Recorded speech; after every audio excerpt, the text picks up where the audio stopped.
So Sarah here with We Live Entertainment, and I'm talking with... Hernán Jiménez. Okay, thank you. And can you please tell us about your film, Abril? Yeah, Abril is a small film from Costa Rica that I think lives between the lanes of a romantic comedy and a family drama, but mostly the former. It's very much the story of a mother trying to come to terms with the life that she has slowly created for herself, which is kind of turned upside down when her 14-year-old daughter announces that she no longer wants to live with her. So it explores the themes of motherhood, of friendship, of love in your 40s, and how to come to terms with both the things that you've gotten right in life and also the mistakes that you've made. And I read that the film was originally written in English, and then you wrote it in Spanish and shot it in Costa Rica. So how did that come about? Yeah, it was one of those. It's one of those scripts that had been lying around for years. I first wrote it indeed about 5 years ago, I believe, or maybe 6. And it was in English, and it was meant to be shot in Los Angeles. And it just was one of those passion projects that I felt very, very strongly about. And slowly, as things just kind of entered this long and cold development winter where movies just seem to either live forever or die, I decided that I was going to just take it back to where I'm from, which is Costa Rica, and translated the script. And in the process of translating it, I basically rewrote it, really. It became a real adaptation to what doing it there meant, to a lot of the cultural references that had to be kind of recalibrated, and I think especially finding a sense of place in the story and have that place play a much more important role in all the other themes that I mentioned before.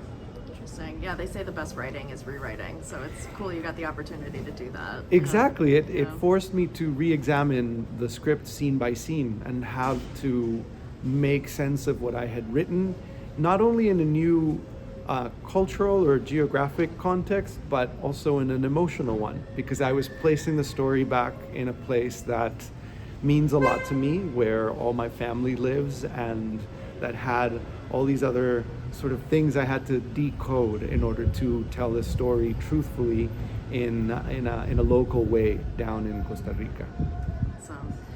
One of my favorite little details about the film is that your character is a comedian, and then I found out after that you have a background in comedy. Yes. So I was just wondering how your background in comedy impacted the screenplay and the making of the film. Well, first of all, it impacted it directly in that my last stand-up special essentially financed the film, which I think is a really strange kind of roundabout turn of events that I never would have expected when I started doing comedy. I think it also influenced it in the sense that it's almost impossible for me not to find humor even in some of the most traumatic and dramatic events in my life. And so I think that in bringing the script back to Spanish, in bringing the script back to a very local setting for me, I think that it was important for me that the humor came through very clearly. Again, very localized in a way. It's like they say that local humor or local stories eventually turn universal if you treat it with that kind of with that kind of respect for where it comes from and why. So that was very important for me. And then I guess I also took the opportunity to go slightly meta in that a character that had simply existed in the film as yet another character wasn't just going to be portrayed by me, but that his adaptation would also be informed by my career in comedy in Costa Rica, and the fact that that is yet another layer of complication for Abril's central story. Interesting. How personal is the film, and do any of the characters represent you? Yes, but I didn't find out about that until I was making it, and I was told this by our production designer, Polly Hoff, who one day came to me and she said, "You know, Valentina, you know this daughter is you, right?" And it was a very, I guess a very director-like moment where I'm like, "No, what are you talking about? I wrote this thing. I know who's who, and I know who I'm not." And it had never really occurred to me like that until it was pointed out to me. And now when I see the film, I can't look away from my own childhood being represented in sometimes very literal and sometimes completely abstract ways. But yes, I think Valentina, played by Lara Yuha, I think is definitely the character that represents a lot of my heart and where also a lot of my hurt as a child was. The actress who plays the daughter is so great. She's fantastic. Amazing. Yes, she's amazing. And it took us a while to find her. We actually opened up a casting call in Costa Rica that was, essentially, open to anybody who wanted to participate. We did it through social media, and we got over 1,000 audition tapes for that character alone. But I think altogether we maybe watched over 6,000 or 7,000 audition tapes from people from all walks of life. And even though Lara was one of the few that did have some experience, that's essentially how we found her, and we're very lucky to have her in the movie. What's one thing that you learned while making the picture that you'll carry with you to future projects? I know this sounds a little cliche when it comes to filmmaking, but the idea of just picking up a camera and making a movie, I had already been making movies for a while and have been very lucky to write screenplays in Los Angeles.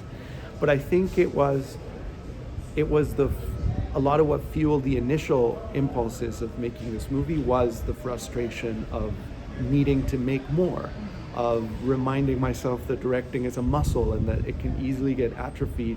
And I think this idea of just like, the technology's here, I would have only dreamed of it 10 years ago, go make a movie.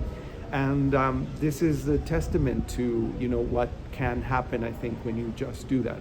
Of course, it sounds simpler than it is. It did not come without any complications and sacrifices.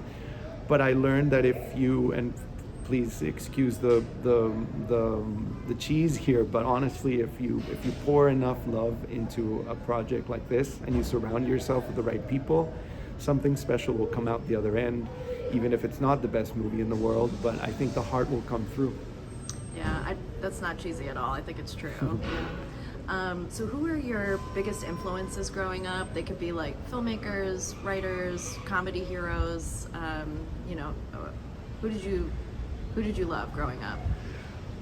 Well, initially I grew up with a lot of, I would say, Mexican influences in, my upbringing in Costa Rica. We didn't have cable, so all we really had access to were either big Hollywood blockbusters like Superman or, El Chavo del Ocho and, Mexican telenovelas and that kind of thing. Those were the first few things that I ever saw where I understood, what a scene was about or what feeling for a character truly was. It was later on that I became more specifically interested in movies, and I would have to say that there are directors that have greatly influenced the way I make movies. I think Sofia Coppola's Lost in Translation was a big turning point for me. All of Alexander Payne's career has been incredibly important to me. Mike Leigh's movies have been very, very important. I'm not the most traditional cinephile you'll find. I kind of consume film and kind of just see if it made me feel something, and those are the movies that I gravitate most towards. But yeah, I guess there's a lot of influence too from the great stand-up comedians of mostly the US, to be honest, that kind of gave me an in point into performance that didn't require anyone else but myself. And I think that also informed the way I started making movies. It's like, oh, well, if you can tell a story with a microphone, just standing by yourself on a stage. Then maybe bringing together a group of people to sort of do the same in a collective way for the sake of a story. Let's try it and see what happens. And that's how I started making movies in the first place. Amazing. Last question for you. Do you have any words of advice or inspiration for any young filmmakers who might be seeing this, who are either, struggling to get started or maybe like stuck in their work? I struggle a lot with fear and insecurity, and I think that it's not talked about enough when it comes to this industry. I think that, when you, from the outside, you get to see sort of like all the glitter and all the lights and all the glamour of stars coming in and out of festivals and flashes, and it's Oscar season, and it all starts to feel so utterly unattainable and so crushingly out of reach that I would just say, I don't know, focus on other stories, focus on things that perhaps look and feel a little bit smaller, focus on stories that got made against all odds, and remind yourself that, I don't know, this is a kind of perspective that's hard to have unless you're my age or older, but when I, 15 or 20 years ago when I was starting out, the sheer quality of what an iPhone will give you today was just a dream. We were all kind of even just trying to figure out ways to shoot a scene and then transfer it to 35 millimeters. The technological advances do work in our favor. So I would just say, don't let yourself be intimidated by all this grandeur that generally surrounds movie making. If you feel passionately about a story, get together with some friends and make a movie. And I say that from the heart, knowing how hard it actually is, but do it. Yeah. Well, that's perfect words of advice. Thank you so much for your time. Thank you. Thanks for talking with us. Thank you, of course, anytime.